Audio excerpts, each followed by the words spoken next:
So I'm making this video to feature one of my favorite native trees, Juglans cinerea, or also known as butternut or white walnut.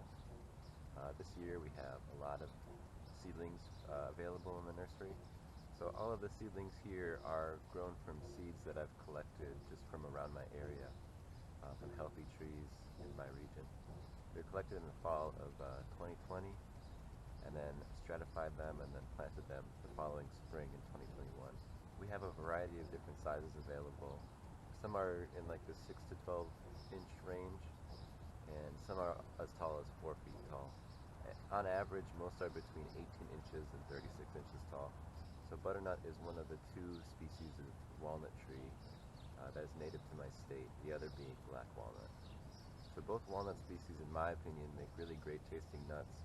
Butternuts have a more mild flavor than black walnuts, and they taste more like the walnuts you'd buy from a grocery store, but they're richer, oilier, butterier. That's why they're called butternuts.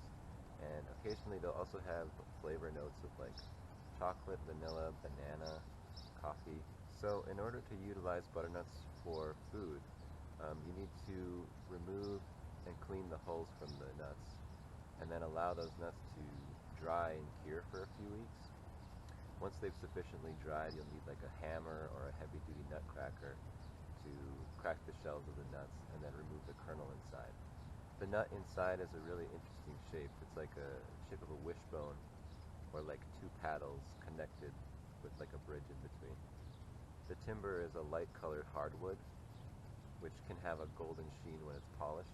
So aside from selling these seedlings through the nursery, I'm also intending to keep a lot of them for myself as part of an orchard composed of native fruit and nut trees. Harvesting nuts as they grow older, and then eventually, perhaps a couple decades down the line, harvesting some of them for timber seems like a really worthwhile thing to do. There are a lot of interesting edible plants that can happily grow around and beneath butternut. Some that come to mind are black raspberry, blackcurrant, elderberry, groundnut, or Apios americana. Jerusalem artichokes also grow well under both black walnuts and butternuts. I think they have a lot of potential in an agroforestry or permaculture landscape. In addition to these seedlings, we also have a lot of stratified butternuts that are ready to plant for this spring. These will also be available for purchase starting March 2nd, 2022. Links to our store page can be found in the video's description. Thanks for watching.